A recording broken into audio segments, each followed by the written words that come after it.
नमस्कार, स्वागत है आप सभी का। मैं हूं हिमांशु और आप देख रहे हैं हलचल इंडिया। बेबाक खबर तेज असर। आइए नजर डालते हैं आज की खबरों पर। रुड़की रोड स्थित आनंद भवन शिव मंदिर में शिवसेना और क्रांति सेना द्वारा आयोजित 32वें एक विशाल कावड़ सेवा शिविर का भव्य शुभारंभ हुआ। इस अवसर पर वरिष्ठ समाजसेवी कुंवर देवराज पवार, वरिष्ठ भाजपा नेता कुशपुरी, समाजसेवी राजीव कर्णवाल सहित कई गणमान्य अतिथियों ने हिस्सा लिया। क्रांति सेना के राष्ट्रीय अध्यक्ष ललित मोहन शर्मा ने बताया कि यह शिविर न केवल मुजफ्फरनगर में बल्कि उत्तर भारत का सबसे पहले शुरू होने वाला कावड़ सेवा शिविर है, जो लगभग 14 दिन तक संचालित होगा। शिविर में कावड़ियों के लिए निःशुल्क भोजन, जलपान, चिकित्सा और विश्राम की सुविधा उपलब्ध कराई जाएगी। ललित मोहन शर्मा ने नगर पालिका पर सवाल उठाते हुए कहा कि शहर में फैली गंदगी और जल भराव की समस्या से शिविर संचालन में कठिनाई हो रही है। उन्होंने आरोप लगाया कि जनप्रतिनिधि केवल प्रतीकात्मक कार्यों पर सीमित है, जबकि कावड़ियों की मूलभूत आवश्यकताओं की ओर कोई ध्यान नहीं दिया जा रहा। इस अवसर पर क्रांति सेना महिला मोर्चा के जिला अध्यक्ष पूनम चौधरी ने बताया कि महिला मोर्चा के लगभग 50 सदस्य शिविर में लगातार सेवाएं देंगी। जिला अध्यक्ष शिवसेना और क्रांति सेना की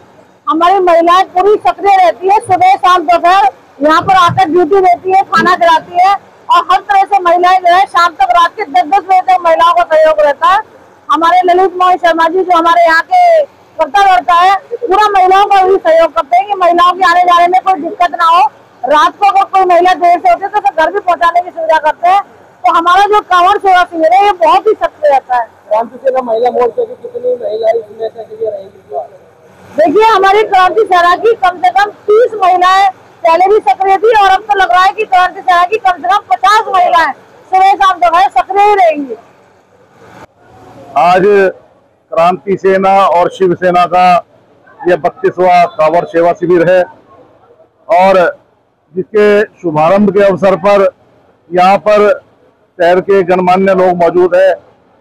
सरदार जी हैं, त्रिलोचन सिंह गंभीर जी, देवराज पवार जी हैं, कुशपुरी जी हैं, प्रसिद्ध चिकित्सक महेंद्र तनेजा जी है, राजीव जी है। इसके अलावा अन्य कई गणमान्य लोग हैं जो इस उद्घाटन अवसर पर उपस्थित हुए हैं और यह लोग हमसे लगभग 30 सालों से हमसे जुड़े हुए हैं और इस क्षेत्र का कहो या संपूर्ण उत्तर भारत का कहो, सबसे पहले आयोजित होने वाला ये एकमात्र ऐसा शिविर है जो लगभग 14 दिन तक शिव भक्तों की निःशुल्क रूप से भोजन, जलपान, चिकित्सा, विश्राम आदि की व्यवस्थाएं यहाँ पर रहती है।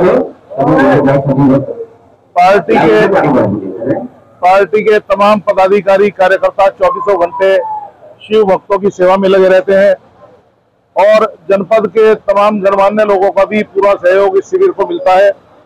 मैं सभी का आपके चैनल के माध्यम से धन्यवाद देता हूँ। सबसे पुराना आप रहे हैं, क्या कहेंगे? भाई, ईश्वर की कृपा है और जनपद वासियों का सहयोग है और कार्यकर्ताओं की मेहनत है जो इतने पुराने पहले से चले आ रहे शिविर को आज भी निर्विघ्न रूप से संपन्न कराते हैं। शहर में कुछ देर बारिश पड़ी, कल लेकिन पूरा शहर जलमग्न हो गया। यहाँ पर भी जिस तरह से वीडियो आ रही थी सामने, पूरा जलमग्न हो गया बड़ा था। तो व्यवस्थाएं को लेकर क्या कहेंगे? देखिए,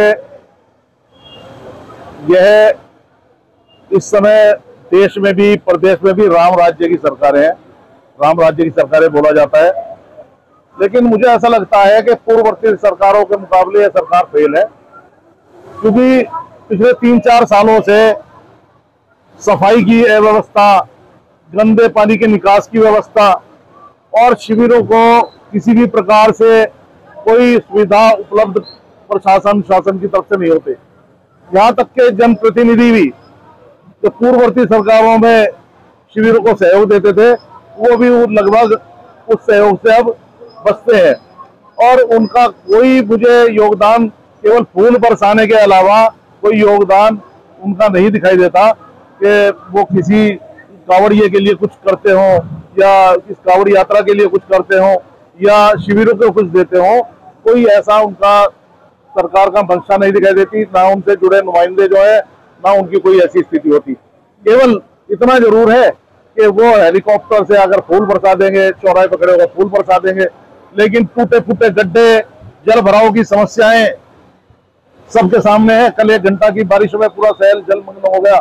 मैं खुद 2 घंटे नवल्टी चौक पर उलझा रहा और यहाँ पर पानी पंडाल में अंदर तक भर गया। कल रात 2 बजे से आज 11 बजे तक लाइट का कोई अता पता नहीं था, लेकिन कोई सुनने वाला नहीं है। शिकायतें की गई, लेकिन किसी ने आके यहाँ कोई सुध नहीं ली। ऐसा लगता है कि प्रशासनिक अधिकारी और जो जनप्रतिनिधि हैं वो केवल जूते की भाषा समझने लगे हैं अब, क्योंकि प्यार की भाषा तो उन लोगों को समझ में नहीं आती। हर बार यहाँ नया कुछ देखने को मिलता है, इस बार क्या नया है? नया क्या, यहाँ की तो सुविधाएं सब आपको सब पता है, सब पुरानी सुविधाएं हैं।